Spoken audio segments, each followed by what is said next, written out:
This episode is brought to you by Progressive Commercial Insurance. Business owners, meet Progressive Insurance. They make it easy to get discounts on commercial auto insurance and find coverages to grow with your business.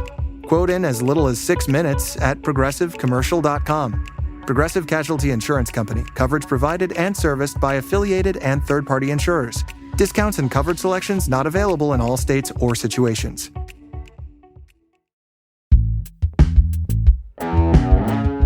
Today on CityCast Boise, Idaho's new DOGE committee is underway, but what's on the chopping block in a state that already runs thin margins? Plus, a Basque journalist was denied entry to the U.S. right before Jaialdi with no explanation given. And we're basking in the surprisingly clear air this wildfire season. It's Friday, August 1st. I'm Lindsay Van Allen, and this is what Boise's talking about.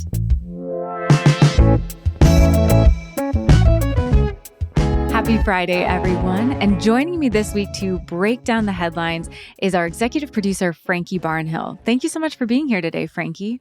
So glad to be here. Happy Friday.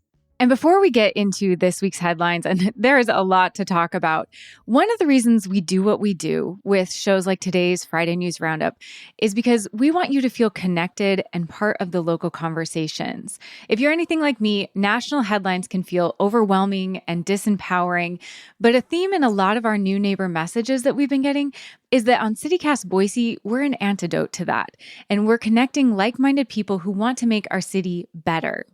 Rachel W. said, listening to CityCast Boise is one of my favorite ways to start my work days. The mix of positive and realistic news, important civic updates, and support for local businesses and events is uplifting and empowering, even when the news is hard. And that's really what we're going for, is the news isn't always happy, but I want you to feel empowered on the local level that we can make our city a better place. Right, Frankie?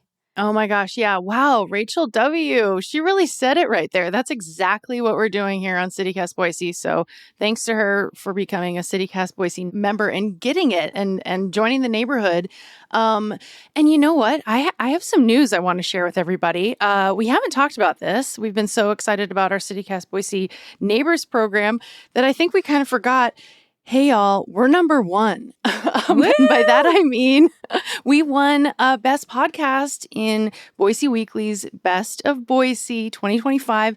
And we did that because our listeners stepped up and voted for us. So thank you so much. We feel very popular right now, along with the fact that all of y'all are, those of you who've already joined and become founding members we're just feeling so good right now. So thank you. And we're just living high right now, feeling really good about the fact that people understand what we're doing here. These founding members especially get what we're doing. And at $10 a month, they understand that now is the time to join. And reminder, it is the last chance. This week is the only week we're doing this exclusive limited release CityCast Boise Neighbors tote bag. It's very cute. It says, "Neighbors make Boise," which is the perfect message. So definitely want to remind you about that tote bag. Absolutely. Yeah, no, this week between everyone who's joining the membership, being voted Boise Weekly's Best of Boise podcast, I love living in this city.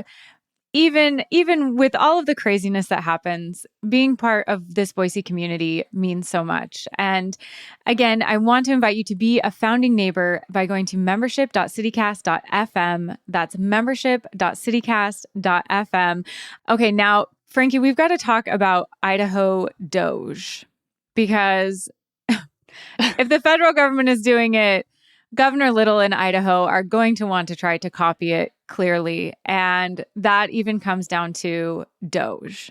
And yeah, have you gotten a chance to look at this and really dig into what they're trying to do? I mean, a little bit. Okay, so yeah, Department of Government Efficiency, right? I'd say ill-fated group from earlier this year, the federal government led by, of course, billionaire and ex of Donald Trump, Elon Musk, and everything that happened with that. I mean, yeah, jokes aside, yeah, I'm trying to understand exactly what this new panel of Idaho legislators are going to be doing, trying to make government more efficient, trying to look for ways that there's fraud and waste, I guess. This came up during the legislative session that they said, hey, we love what's happening in Washington with this DOGE thing. Why don't we do this in Idaho? And at the time I was like, don't you guys already do that? Isn't that kind of what you're always already doing is cutting programs and finding, waste, quote unquote, or, some people's view of waste, others not. So, yeah, I don't know. What do you think about this? How are you? So, right, this new panel, because they didn't come about during the legislative session, now they have this interim working group that has met recently, and the Idaho Capitol Sun wrote about this. What are your thoughts on it so far? Oh, I have so many thoughts, Frankie. Thank you for asking. I bet you do. So many feelings. Now, what they're saying that they want to do is to consolidate, and that the Idaho government hasn't really been consolidated since 1970. And that's when Idaho passed a constitutional amendment to consolidate all the government programs into no more than 20 executive branch departments. Now, I get that they didn't want, a huge web of government departments, but what that has led to is if you can only make 20 departments and different needs and things pop up, they have to be placed in those other departments, which gets kind of confusing and can kind of be, a little bit messy if you can't just make a new department. So what they want to do is start cutting. Now, they haven't said what they're going to do. Representative Heather Scott said, we just have to let us work, let us cook, let us work and see what happens. I have to say that doesn't inspire confidence in me. But I do have some thoughts about why they're wanting to cut now. One of them being that state revenue is $141 million below the Idaho legislature's projections. Why was that again? I can't remember why that happened. I know that did come out, that their projections were way over what they actually are. Yeah, a lot of it was due to sales tax. And so that was a major issue, but there was also the issue of them passing $400 million in tax cuts with an additional $50 million for the new voucher program, the tax credit program for tuition at private religious schools. Right. And so between all of that, it's a little dicey. And Senate Minority Leader Melissa Wintrow said months ago that she's deeply concerned that all of the tax cuts and underestimating of revenue will create an on-ramp for my legislative colleagues to easily and unfortunately cut valuable programs and services that Idahoans need.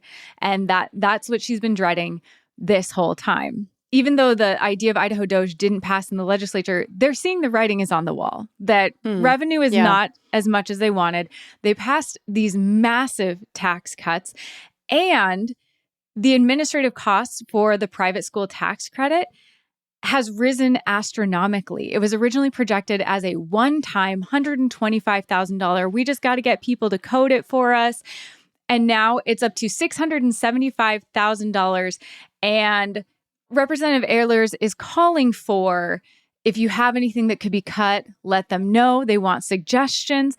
I have a suggestion, Frankie. I have a great suggestion. Because they're asking for the public to weigh in on what we think, right? Yeah, public opinion, what needs to be cut. I have an idea. Okay. The administrative cost for Idaho's private school tax credit rose to $675,000 from the initial estimate of $125,000 as a one-time, we got to have somebody code for us so we can have this program. Now, this is the school voucher money that can go to private religious schools.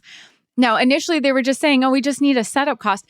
Now the agency says that they need 7 full-time administrators. Oh, wow. And $550,000. That's, if we want to talk about where we can cut some waste, how about this cost? How about that?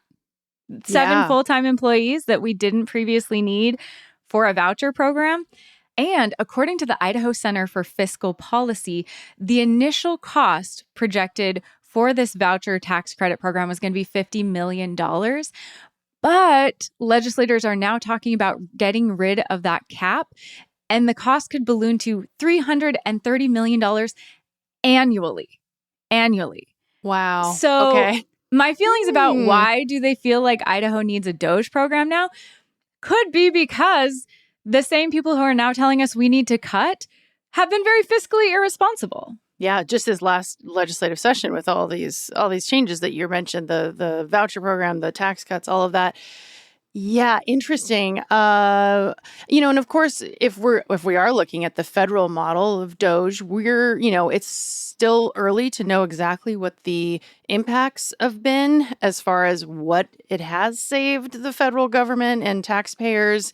I think obviously there's been plenty of national reporting to indicate that maybe not everything that was promised is happening. Yeah. And then, of course, the trickle-down effects to Idaho. Idaho is one of the states with a lot of federal employees between, the USGS, U.S. Geological Survey, to the Forest Service, to the BLM, to there's so many different agencies, especially in a resource, a state that has a lot of public lands, to be honest, and a lot of things to manage.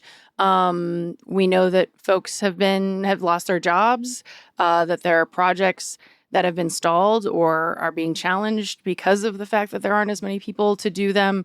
So, yeah, this attempt by the legislature, I will say, to be fair, I suppose the difference between the federal and the state approach is that, Elon and his group of 20-year-old tech dudes were not elected, right? Yeah. So at least the lawmakers, Idahoans have elected these folks who are doing this work.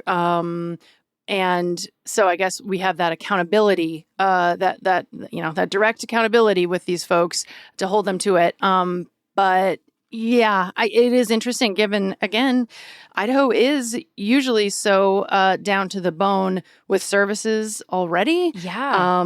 I don't know what they're going to be able to find and what can be cut beyond what perhaps you proposed. And I think is a fair point about how this legislative session did balloon. And made it so that that incredible surplus that we had is not looking quite as good as it was before. No, I guess I struggle believing that the same people who voted for these increases in spending for these programs that now suddenly have these ballooning costs are also the people who are now going to help us balance the budget. Like, I'm sorry, if you have somebody who's like racking up huge shopping costs and then they're like, don't worry, I can actually fix the budget, I don't know if I believe you. Yeah. Well, and I suppose it does to also kind of model the breakup, as I mentioned, between Trump and Elon about how to approach the budget. And the division in the GOP, even in Idaho, is to a degree reflected. But like someone like Heather Scott, where do she usually falls more on the budget hawk side generally, right? Or am I wrong about that? That's the hard thing, is they all talk a fiscal responsibility. We need to cut spending. Sure. And then they all voted for really massive tax cuts, which, everybody likes to hear, like, oh, we're going to tax cut. Everybody loves that. But then a lot of these programs that now we need a whole new bureaucracy of 7 full-time employees and costs are ballooning. Like, I wonder, like, what is fiscally responsible in their mind, or what do they feel like is worth cutting in favor of these other programs they supported? Because I just don't see them turning around and being like, oh, you're right, this is too expensive, we shouldn't do this. I'm very worried that very essential programs that traditionally Republicans have not supported are going to be the things on the chopping block for their pet programs with ballooning budgets. Yeah. Or they'll say, oh, no, those departments still exist, but the staff is like a third of what it was or whatever, which obviously is like hobbling those different departments. I did see in that Idaho Capital Sun article, there was somebody from Arkansas who came and talked to the lawmakers in this interim committee about their attempts at their legislature to do this kind of reorganization, I guess, several years ago. So prior to the DOGE movement at the federal level. And that person kind of indicated, they were looking at like things like real estate and staffing. And I'm like, okay, what could the state sell some property in downtown Boise? Maybe, but are they going to move everybody to AI? Oh God. Anyway, But the other part of that was this person basically said, they were unable, they didn't do a great job of tracking the cost savings. And so it's hard to know how successful this Arkansas effort was, that it seems like the Idaho lawmakers were at least interested in hearing from this person and brought them out to tell them how it went.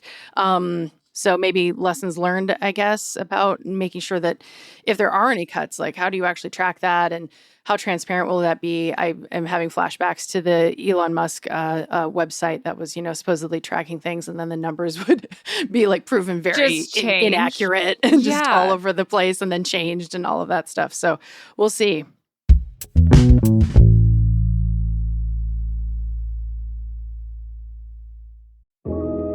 Hey, it's your host, Lindsay, dropping in to tell you about CityCast Boise Neighbors, our new membership program. We're calling it CityCast Neighbors because we've met our listeners, and you're the kind of people who care about this city, want to know what's going on, and how to make it a better place. You're the neighbors we need. And we're offering some pretty great benefits, too. CityCast Boise Neighbors will have access to ad-free podcast episodes, a weekly email with our picks of the best things to do around Boise, and exclusive invites to members-only events. Plus, you'll get the chance to shout out your favorite business or nonprofit on our show and in our Hey Boise newsletter. For $10 a month, you can become a CityCast Boise neighbor.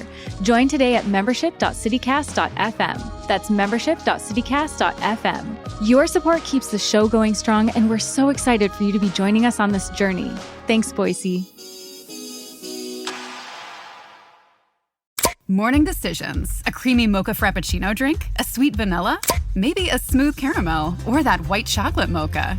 Whichever you choose, delicious coffee awaits. Start your day with bottled Starbucks Frappuccino drinks. Pick up a bottle near you wherever you buy your groceries.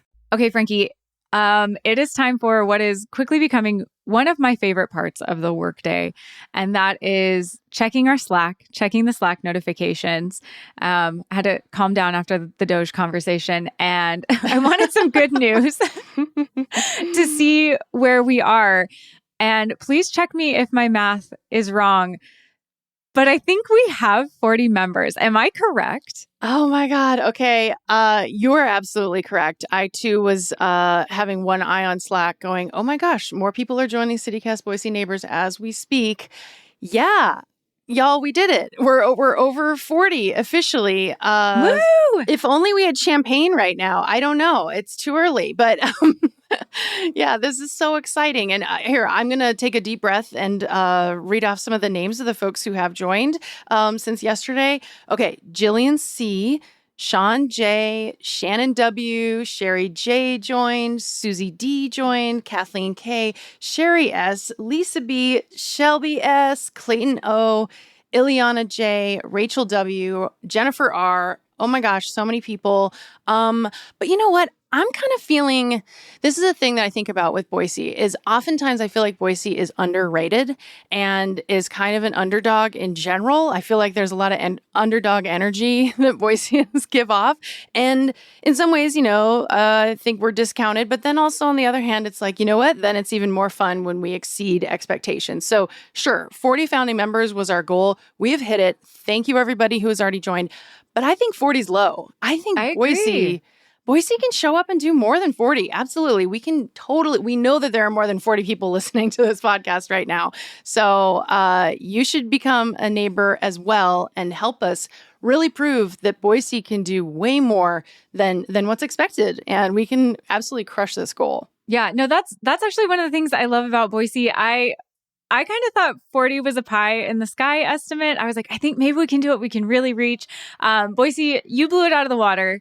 I underestimated you. I'm so sorry. I will never do that again.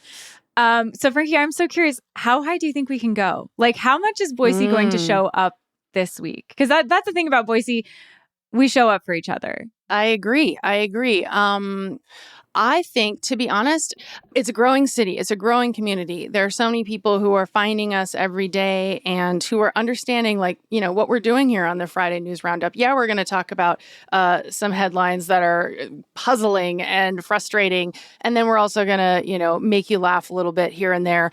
I think that we can get to 60. That is what I want. I want to see us exceed that goal by a full 50%, go 150%. Let's do math like the DOGE DOGE folks are going to do math. Real math But that actually makes math. sense. Yes. So let's get to 60. I think that's what we should shoot for now. Okay, I love it. Boise, I believe in you. I underestimated you. I won't do that anymore. I think we can get 60 founding members. And if you haven't joined CityCast Boise Neighbors, but you want to join the more than 40 amazing people who have already joined, go to membership.citycast.fm. That's membership.citycast.fm. Okay, Frankie, coming off of that membership high, I have kind of a sad story or kind of a frustrating story. I don't know. I have a lot of feelings about this one as well. Yeah. And that's that this week is Jaialdi. And which is great. Which is amazing. Yeah. No, that's the good news. Yes. I'm loving what's happening with Jaialdi. It's already off to an incredible start. This weekend is going to be amazing. But a Basque journalist was denied entry to the U.S. to cover Jaialdi, and he was turned away despite having the proper visa. He doesn't have a criminal record. He works for a Basque public media company, and he was denied entry to the U.S. And several warning bells go off in my head when I read a story like this. I mean, what really stood out to you about this story? Yeah, this piece from KTVB, I was like, "Oh my God, really?" That was my literal reaction, and then just a lot of that. Well, that's BS. How could this possibly happen? But in the year of our Lord 2025, I guess we should expect stuff like this to occur. So yeah, his name's Ertzi Garcia. Yep, as you said, with Basque Public Media, which I think is extra ironic given CPB funding cuts. That's definitely affecting places in rural parts of America. And this guy's, from Basque Public Media, and he's not even allowed in. He was flagged, I guess, at the Munich airport.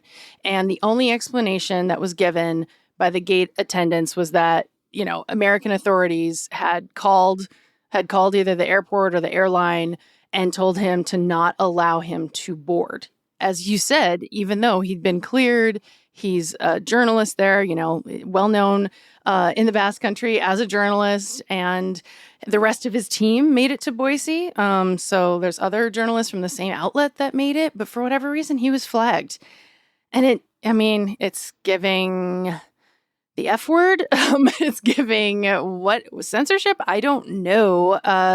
It definitely makes me feel a lot of feelings as someone who is a journalist and who, of course, feels a lot of sentiment around like freedom of the press, right? And why in the world would he get stopped? Exactly. And he said, he believes the denial was a mistake. He's seeking answers from the U.S. Embassy that he tried to contact. Yeah. KTVB even kind of asked him, dug into his history. Do you have any political affiliation? Is there any reason? And he used to work for a political coalition in the Basque Country as a media relations employee. But he just said, sometimes I'd make social media posts, but nothing that immediately raises oh, definitely, the Trump administration is looking for this or there. It just seems kind of out of nowhere for someone who meets all the qualifications with this administration to supposedly be allowed in the country. And he was still stopped and denied entry. And he's a journalist. Something in the pit of my stomach is this is a very worrying trend. And yeah, it kind of is casts a shadow, not on Jaialdi, all the work they're doing, but casts a shadow on what Jaialdi is trying to do, which is bring people together, bring people to Boise to experience Basque culture. And journalists are being denied entry for no reason at all. And we can have different opinions on who should and shouldn't be denied entry. But this just, short of it being some massive clerical error that they will issue a major apology for, this is very concerning. Yeah. And apparently his wife was able to come. Yeah. So it's just very interesting why he was targeted when it's very, so far, unclear what the targeting could have been about. And there has been no explanation that we've heard so far. It is a real bummer. I got to go to the Basque Country. I was lucky enough last fall, and I remember talking to people there about Jaialdi and how it's coming up, and they were like, "Oh my gosh!" And certainly, plenty of people in the Basque Country do know about Boise and its connection, but a lot of, at least the folks that I was talking to there, didn't, and they were like thrilled and surprised in a great way. And then I think about it, I'm like, oh man, I wonder if they tried to come and they got stopped and we're not hearing about it. Filtering down all the way to a little old Boise and the Jaialdi Festival, and keeping this person from being able to come and cover for his job this festival that's happening. And he's been to the U.S. before. He's been to Jaialdi before. So I don't know why this time is different. Well, and just on a personal level, he said last time he went to Jaialdi, it was life-changing. It was incredible. And so just on a personal level, I can't imagine that deep disappointment. This festival that hasn't been held for 10 years, you're excited to go, you get your visa, you're at the airport, and then you're just denied entry for no reason. Like, that's got to be incredibly disheartening, just on a human-to-human level.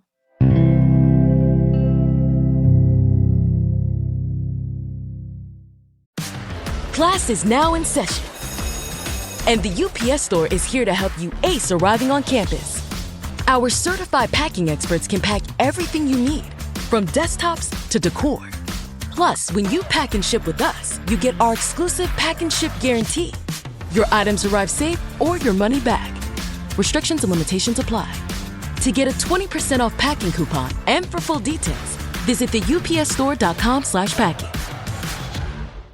At Blinds.com, it's not just about window treatments. It's about you, your style, your space, your way. Whether you DIY or want the pros to handle it all, you'll have the confidence of knowing it's done right. From free expert design help to our 100% satisfaction guarantee, everything we do is made to fit your life and your windows. Because at Blinds.com, the only thing we treat better than windows is you. Visit Blinds.com now for up to 45% off site-wide, plus a professional measure at no cost. Rules and restrictions apply. Okay, Frankie, as per usual, every time I say this, I'm like, have we had a week where the headlines haven't been super heavy? But those are kind of heavy headlines. What is your pick of the week this week? Yeah, my pick of the week is kind of a news item, actually, but a good one, at least so far. And I am knocking on all the wooden objects in my apartment when I say that so far, it's August 1st, and there hasn't been as much fire activity and, certainly not as much smoke as we thought. I remember coming on the pod on the Friday show, I think it was sometime in early June, and I was like, hey, y'all, hate to tell you, but it looks like it's going to get rough this summer because the National Interagency Fire Center, Idaho State foresters, all kinds of folks were predicting that this summer was going to have significant wildfire activity. And this season was set up to be really, really bad. And it's not that they were wrong per se. It's just that conditions changed enough.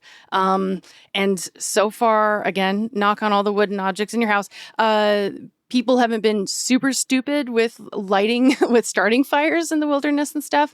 And so, honestly, it's been a pretty good summer. Have you noticed that? Have you been thinking about that? Every day when I can see the foothills compared to last year, maybe people are more aware because last year was so bad. And I remember last year we were choking on smoke in June and I was like, oh, this is going to be bad. And it was. And so maybe people are more aware. I'm so glad everyone was planning for the worst.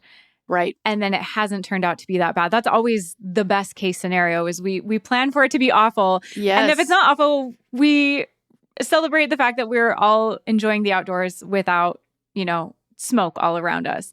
Yeah. But we'll take it, every day I'm like, look at how beautiful it is when it's not so smoky. It's been gorgeous. And camping has been fantastic. Hiking has been this is, we've been able to enjoy all of the wonderful outdoors without trying to navigate the smoke, which has been lovely this year. Yeah, you said you went camping recently and you said it was a great time and it wasn't even necessarily too packed, which is interesting too. That's an interesting side note. So I'm not sure. I'm not asking too many questions about why it hasn't gotten as bad because I don't want to tempt fate. But I'm happy to report that we thought it was going to be horrible. We have made it to August. Now, of course, August could get rough. Absolutely. And August is, usually historically the month where it does get pretty rough. So the fact that, again, we were able to skate by. I'm not tempting the climate change gods by any means. But in our Hey Boise newsletter editor, Blake Hunter, pointed out in our newsletter earlier this week that, so far the Treasure Valley has had like 0 days that are in the unhealthy for sensitive groups category for smoke, which is definitely a win, as you mentioned, especially in comparison to previous summers most recently. Yeah, no, I like to view this, Frankie, as your pick is kind of, we've prepared for the worst. Now we're celebrating that. Yes. So far, it's been lovely. So I love it. We aren't tempting fate.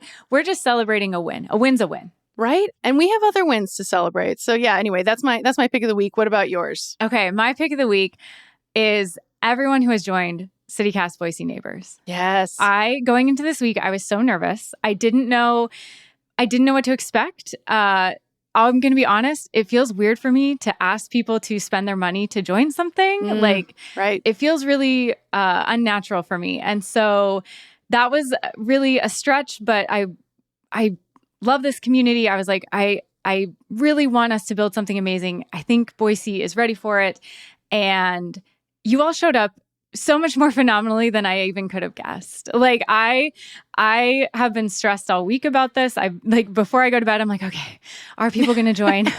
Is anybody oh no, is this where we find out maybe people don't like us? Anyway, so just truly from the heart, Boise, you've shown up in a phenomenal way. And I appreciate it so much. It really means so much to me. Making podcasts is such a funny thing because it's kind of isolating. We record, we edit, we send it out, and I just kind of hope people like it, or I hope it's as meaningful for you as I intended. And just seeing how many people have expressed that it is meaningful, that it is landing how I'd hoped, and that it is helpful for people has meant the world. It really, Boise, thank you. Thank you so much. So everyone, all of the listeners, but especially our new neighbors, thank you so much. I was really nervous this week and I can kind of breathe a sigh of relief. And I love knowing Boise's going to show up because that's always how I felt about Boise. And just seeing it in action has meant the world. So thank you all so much. I love that one. Endorse. Yeah, and I can't wait for us to someday get to meet these founding CityCast Boise neighbors at the neighbors only events that will be coming soon. So you'll hear more about that later. But great pick of the week. Totally. Yes, I was going to say, okay.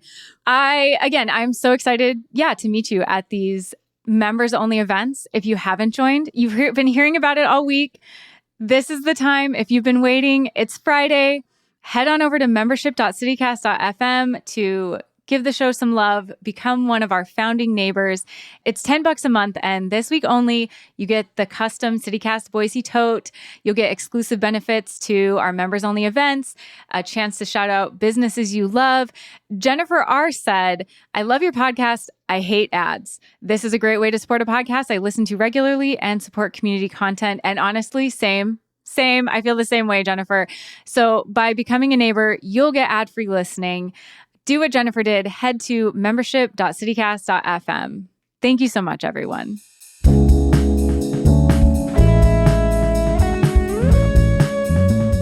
That's all for today here on CityCast Boise. The show is produced by Evelyn Avitia, Frankie Barnhill, Selena C.A. Reynolds, and me, Lindsay Van Allen. Blake Hunter writes our Hey Boise newsletter, and our music is by Up Is the Down Is the, All the Kimonos, and Tall Oak Town. If you enjoyed our show today, leave us a review. It helps other people find us. We'll be back on Monday with another great local story. You won't want to miss it.